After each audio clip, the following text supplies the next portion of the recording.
Hello and welcome to this edition of Why Language Matters, brought to you by the NSPCC's Library and Information Service Specialists.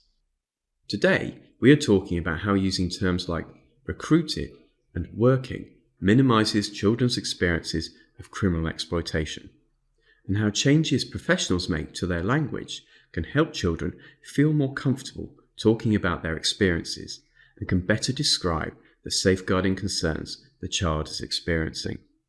When you hear the words recruited or working, you probably think about legal, safe employment.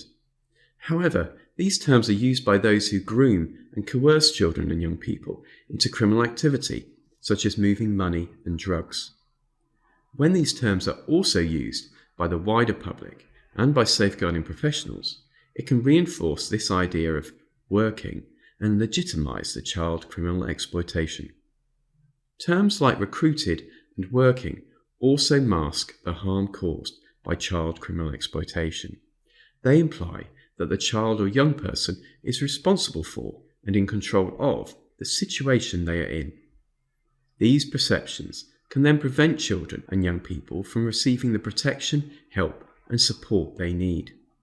So, how does using terms like recruited and working minimise children's experiences of criminal exploitation? We're highlighting two specific ways. First, the language doesn't reflect the harm caused. Learning from case reviews shows that professionals don't always recognise safeguarding concerns when working with young people who are experiencing criminal exploitation.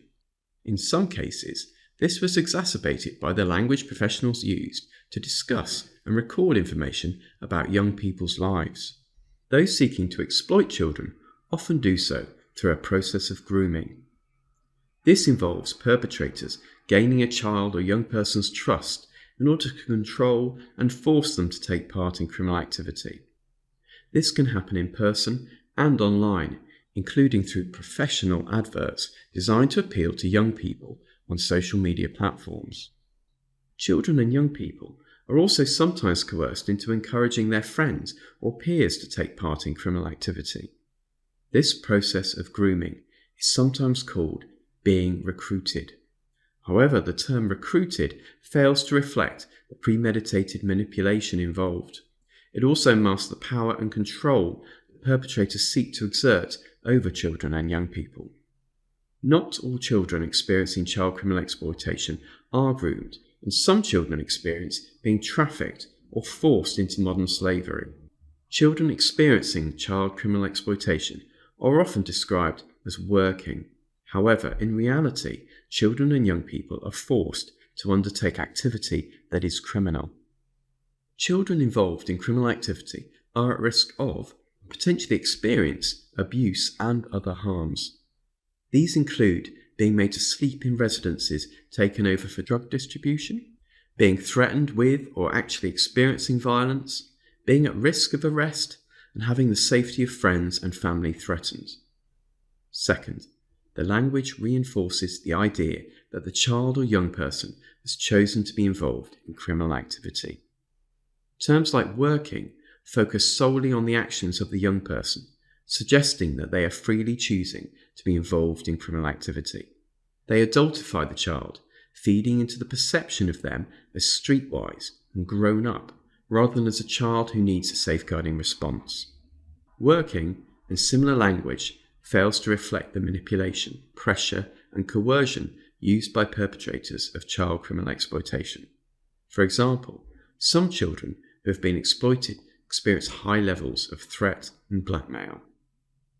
Victim-blaming language that focuses solely on a young person's actions and involvement in criminal activity can also lead professionals to perceive the young person first and foremost as a perpetrator of crime. Criminalising rather than protecting young people can result in opportunities for support and intervention being missed. So, what can professionals do? First, they can use language that children are comfortable with and that helps them talk about their experiences. Children and young people often aren't aware that they are being exploited. They may not relate to language like being groomed or targeted, as they think it's their choice to be working. They may also be distressed by language like criminal exploitation. This can be because they are afraid that by acknowledging that a crime has been committed against them, they will be responsible for getting other people in trouble. They might also be scared that they will be seen as a snitch. Young people also have their own terms to describe their lives and experiences of criminal exploitation. It's useful to be aware of and curious about the language young people use. This can create opportunities for discussion, giving children and young people the space to explore their thoughts, feelings and experiences of child criminal exploitation. Using child-centered language, validating children and young people's experiences, and building relationships with them can help you identify other potential risks. However, it's still important to clearly communicate your concerns and talk about the characteristics of exploitation and the different ways it can occur. Second, they can use language that clearly describes the safeguarding concerns the child is experiencing. When a child or young person has experienced criminal exploitation, many different agencies, such as the police, education, and children's services, may be involved. Agencies should focus on a safeguarding response rather than a criminal justice response. In written and verbal communications, it's important to use common terms and language that clearly describes what has happened. For example, instead of saying the child has been recruited by or is working for a gang, say the child has experienced criminal exploitation or been groomed or been targeted to distribute drugs. It's also important that professionals from different agencies understand the level of risk surrounding a child and the type of intervention required. Using terms like working and recruited in professional practice doesn't communicate the level of risk or harm a child is experiencing. By using clear language when talking about child criminal exploitation, professionals working with a child can build an accurate picture of their experience and identify support that meets their needs. Avoiding terms like recruited and working and reframing how we talk about child criminal exploitation can help professionals recognise the exploitation and help young people better understand what has happened to them. So, what are the key points for you to take away? 1. Terms like working and recruited can minimise the exploitation a child or young person is experiencing and hide the true nature of the abuse and harm. 2. Children may not be aware that they are experiencing criminal exploitation, may not relate to or engage with the language professionals use. Use language that children are comfortable with. This can help them to talk about their experiences and help you clearly communicate concerns. 3. Move away from terminology used by people who exploit children and use language that focuses on the harm the child has experienced.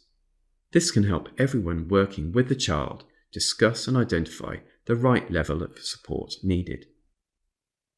Thank you for listening to this edition of Why Language Matters. For more information on this and other safeguarding and child protection topics, please visit nspcc.org.uk/learning.